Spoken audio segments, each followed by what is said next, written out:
Good morning, Mary. This is Robin. This is my second attempt at doing a tutorial for you on Screencastify. I just want to remind you that when you're using Screencastify, you should be using your Chrome browser right down here because it is a Chrome extension.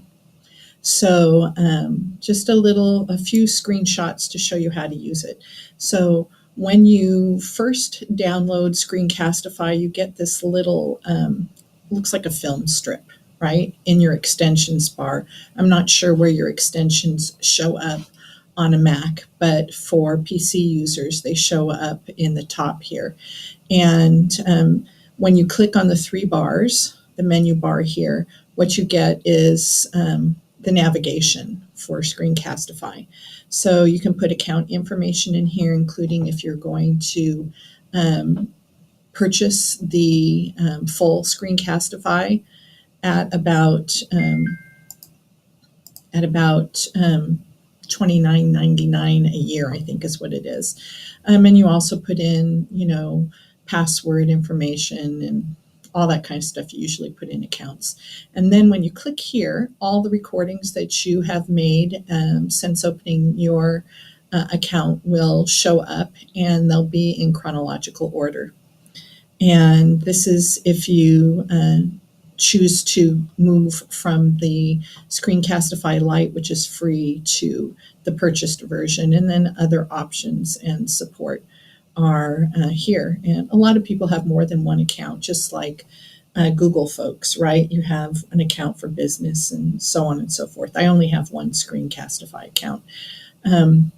So moving on to the next slide. When you go back to this screen, so you hit the back button and get back to the screen that has the menu on it, you'll see Tab, Desktop, and Cam.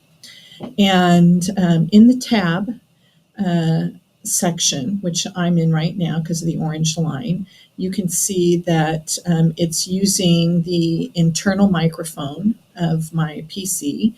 And if I wanted to use the audio, say from a YouTube video, because I want to play a YouTube video while I'm recording, then I would click this too. It's not a good idea to have both of these clicked at the same time because then you get feedback. So as I mentioned in the other video, you do have an opportunity to end the recording or pause it once you've started, and you can go back and change this if you're going to insert a video that you want to have the sound of the video play rather than talking like I'm doing right now, okay? So this is for when you want the audio to play from inside the computer, and this is when you want people just to hear you, okay? And then you click this little box here if you want to have anybody see you, like me down here, talking while you're going through the content, right? And this will give you a preview window. So if you click that, it'll show you before you start recording what the setup is going to look like, which is kind of a nice little feature in case you're not sure. Okay. And then when you've got all this done, you click record, and it does a 3, 2, 1. And when they say 1, then you're live. Okay. So the next slide. This is the second one over. I just talked about Tab. Now this is Desktop, and this means that you can switch back and forth between any open tab up here, and it shows the whole thing rather than just one tab at a time. And again, you have your option for microphone or the system microphone.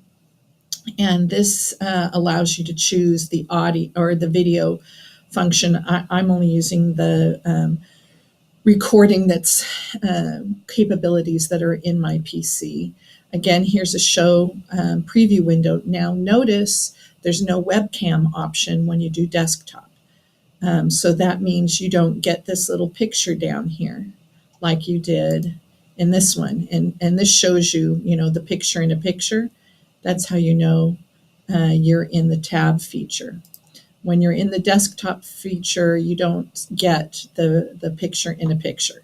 Okay, it's like the first video I sent you on how to download the extension. It's just the content, it's not YouTube. Okay, so again, after you've clicked on the things that you need here, then you click on record and it does 3, 2, 1, and it gets you started. So this is the last one right here, cam, and this one doesn't show any content. This one, when you're in it, simply will video you, and you'll be the whole screen. There's the microphone. Just tells you what it's going to use here. Again, there's a preview window, and then you click record. And instead of this little thumbnail like you see of me down here, it would be the whole screen. Okay, so next. What I'm doing right now with you is a tab, and I have the microphone set here, and then I have embed webcam, the picture in a picture. And I have clicked on record, and I'm doing the recording right now.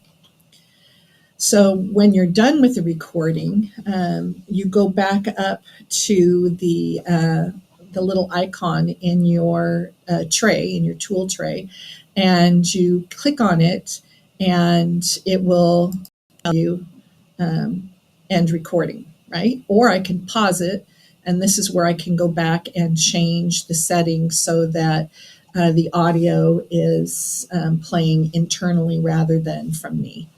Okay, so you click the end recording. And once you click end recording, you're going to get a screen like this. And it will automatically load to Google Drive. And I'll show you where it is in a minute. But as I mentioned to you, I always like to have it go to YouTube, just because everybody can get into YouTube. Well, mostly everybody. Some districts have it blocked, but everybody can get into YouTube usually. And so you click on the share button, and okay, let's go to the next slide. Somehow there we go. So when you click on the share button, this is what pops up, and you can see Google Drive is here. You just click in the YouTube, click in this little circle here, and then go over here to upload, and it will also upload to your YouTube channel. Okay. So clicking on that little thing gives you 2 locations. This will pop up, and you'll see now that you have a YouTube location and a link, a share link, and a Google Drive location and a share link. So you get, by asking it to share to YouTube as well, to upload to YouTube as well, you get 2 locations. And that's helpful for, some of the students don't know how to work their Concordia accounts, and they don't know how to sign in and sign out of different Google accounts. And it can be frustrating for them to try to use a link that's associated with Concordia, but the YouTube link works with everybody. That's just my rationale for doing it this way. So when they get the link for YouTube, this is what they'll see. And of course, if they want to make a full screen, they go here, and just below this, right in this area on the screen, is the share link in case they want to share the video with someone. So everybody has a YouTube channel. If you have a Google Drive account, you have a YouTube channel. And so you go up to your Google Drive waffle right here and click on that, and then you get this drop-down menu. And in the drop-down menu, you'll see YouTube.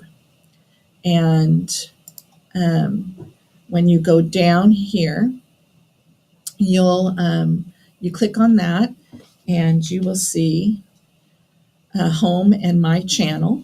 You click on my channel, and here's your latest recording. Okay. In Google Drive, you just open your drive, right? Go to the waffle, click on the drive, and